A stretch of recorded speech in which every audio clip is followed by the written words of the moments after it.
اب یہاں پر ایک کانسیپٹ آپ پہلے کلیئر کر لیں کہ انسانی تاریخ کے اندر جتنے بھی پیغمبروں کو معجزات دیے گئے ہیں وہ کسی نہ کسی فزیکل میڈیم سے جڑے تھے.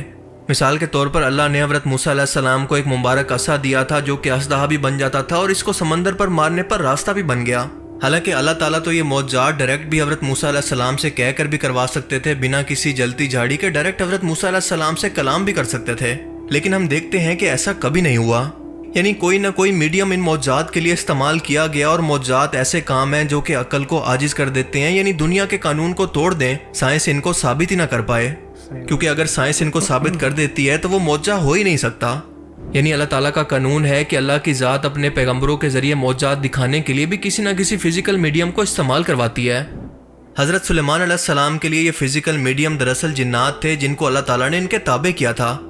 یاد رہے کہ سائنس جنات کے وجود پر یقین نہیں رکھتی کیونکہ ان کو فزیکلی ثابت نہیں کر سکتی. صحیح بات. حضرت سلیمان علیہ السلام کو یہ انگوٹھی جنات پر حکمرانی حاصل کرنے کے لیے عطا کی گئی تھی, اور میرا گمان یہ کہتا ہے کہ یہ تمام اہم ترین معجزات یعنی ہوا کے اندر آپ کی سواری کا اڑنا, پرندوں سے باتیں کرنا, بڑی بڑی تعمیرات کروانا, یہ سب کچھ انہیں جنات کی مدد سے کیا گیا ہوگا.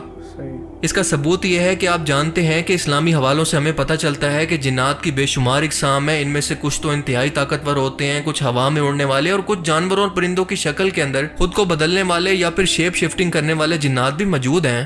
لہٰذا آپ کے ٹائم کے اندر ہر ایک نسل کے جنات کے ذمے الگ الگ اور مخصوص کام تھے ان کی قابلیت اور طاقت کے حساب سے. مثال کے طور پر طاقتور جنات صرف تعمیرات ہی کیا کرتے جو کہ کافی مشقت اور طاقت کا کام ہوتا ہے, اور اس کے علاوہ اڑنے والے جنات آپ کی سواری کو اٹھا کر آپ کے ساتھ سفر کیا کرتے, کیونکہ ظاہر ہے کہ آپ کی سواری یعنی کشتی کے اندر کوئی انجن موجود نہیں تھا. اور اگر آپ کی یہ کشتی بنا کسی فزیکل میڈیم کے چلتی تھی یعنی جنات کی موجودگی کے بغیر اڑتی تھی تو کشتی کی ضرورت ہی کیوں موجود تھی؟ حضرت سلیمان علیہ السلام تو بنا کسی کشتی کی ضرورت کے ہوا میں ویسے بھی اڑ سکتے تھے. صحیح بات ہے. اس کے علاوہ سمندر میں تیرنے والے جنات غوطہ لگا کر ہیرے جواہرات لا کر آپ کو دیا کرتے, جبکہ کچھ جنات ایسے تھے جو کہ انتہائی طاقتور مگر شیطان تھے جو کہ ہر وقت زنجیروں کے اندر جکڑے رہتے تھے. حضرت سلیمان علیہ السلام کی یہ انگوٹھی ہمیشہ آپ کے پاس رہتی تھی, لیکن ایک وقت ایسا آیا جب اس انگوٹھی کو انہی طاقتور شیطانی جنات میں سے ایک نے چوری کر لیا. اسرائیلی روایات کے اندر اس جن کا نام سخر بیان ہوتا ہے. سخر.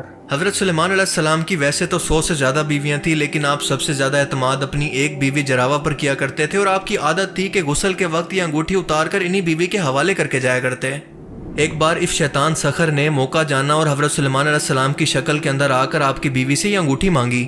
آپ کی بیوی نے اس جن کو حضرت سلیمان علیہ السلام سمجھ کر یہ انگوٹھی اس کے حوالے کر دی, اور یہ شیطان جا کر سیدھا آپ کے تخت یا پھر آپ کی شاہی کرسی پر بیٹھ گیا جہاں سے آپ پوری دنیا پر حکومت کیا کرتے تھے, اور اس نے آپ کی طرح پوری دنیا پر حکومت شروع کر دی.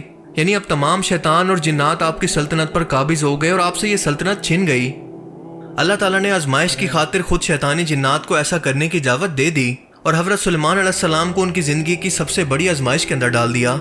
اور اس واقعے کو قرآن کریم کی سورہ الصاد کی آیت 34 کے اندر اس طرح سے بیان کیا گیا ہے کہ بے شک ہم نے سلیمان کو آزمائش میں ڈالا اور ان کے تخت پر عجیب و غریب قسم کے جسد کو لا کر ڈال دیا, اور پھر بعد میں انہوں نے اپنی سلطنت واپس پائی. عربی زبان میں اس شیطانی جن کے لیے جسد کا لفظ استعمال کیا گیا ہے جو کہ انتہائی اہم ہے.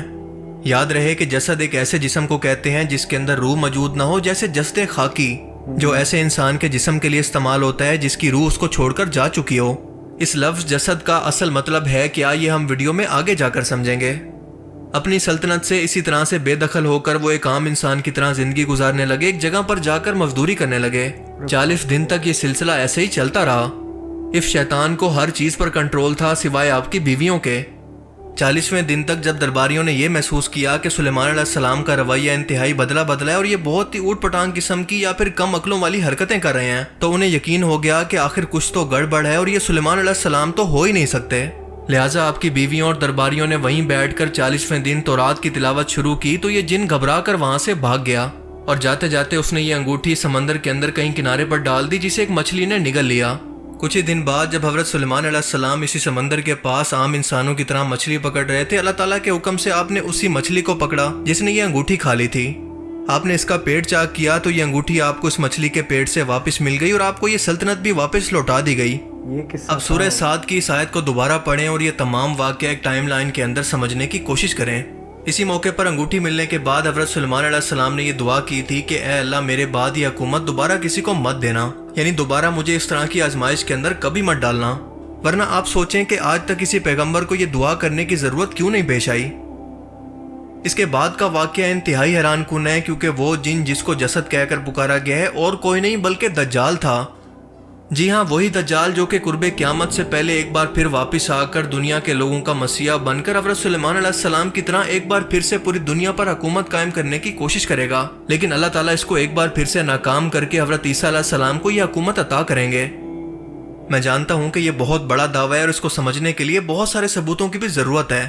اب یہ ثبوت کیا ہے اور سلیمان علیہ السلام نے جن کو زنجیروں کے اندر جکڑ کر ایک صندوق کے اندر بند کر کے سمندر کے اندر کیوں پھینکوا دیا؟ اس جن کو قتل کیوں نہیں کیا؟ اور وہ جن آج بھی زنجیروں کے اندر جکڑا ہوا کسی ویران سمندری جزیرے کے اندر موجود ہے اور اپنے نکلنے کا انتظار کر رہا ہے، جس کے ساتھ ایک صحابی حضرت تمیم داری نے سمندری سفر کے دوران باقاعدہ ملاقات بھی کی جہاں پر وہ زنجیروں کے اندر قید تھا، اور جب اللہ کے رسول صلی اللہ علیہ وآلہ وسلم کو یہ واقعہ بیان کیا گیا تو آپ نے تصدیق کی کہ ہاں تمیم داری، تم نے دجال کو دیکھ لیا۔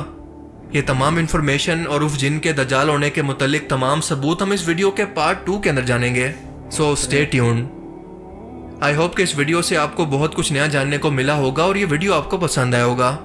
اگر یہ ویڈیو آپ کو اچھا لگا تو اسے لائک کیجئے، اور اب میں ملوں گا آپ سے ایک ایسی ہی نئی انٹرسٹنگ ویڈیو میں، تب تک سو گائز یہ تھا ہمارا ریاکشن آن سلیمان علیہ السلام کا پورا جو واقعہ انہوں نے بتایا۔ بہت ساری چیزیں پتہ چلی جو مجھے پہلے پتہ نہیں تھیں، بہت اچھے سے کلیئر نہیں تھا، بٹ اس ویڈیو میں کلیئر ہو گیا کہ کس طرح سے جنات، کس طرح سے انہوں نے اتنی بڑی بڑی تعمیرات کی ہیں، اور ابھی نیکسٹ پارٹ میں ہمیں اس کے ثبوت ملیں گے کہ انہوں نے کلیم کیا ہے کہ وہ دجال تھا، اس کو بیڑیوں میں جکڑ کے اس کو پانی میں کہیں پہ چھپا دیا، اور ایک صحابہ نے ان سے ملاقات بھی کی تھی کہ جب انہوں نے کنفرم کیا حضور پاک صلی اللہ علیہ وسلم سے تو انہوں نے بھی کنفرم کیا کہ ہاں تم دجال سے مل کے آئے ہو۔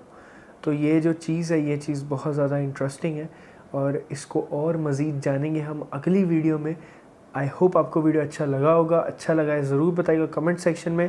اگر آپ کو اس کے بارے میں پہلے پتہ تھا یا نہیں یہ بھی بتائیے گا۔ السلام علیکم ورحمۃ اللہ وبرکاتہ۔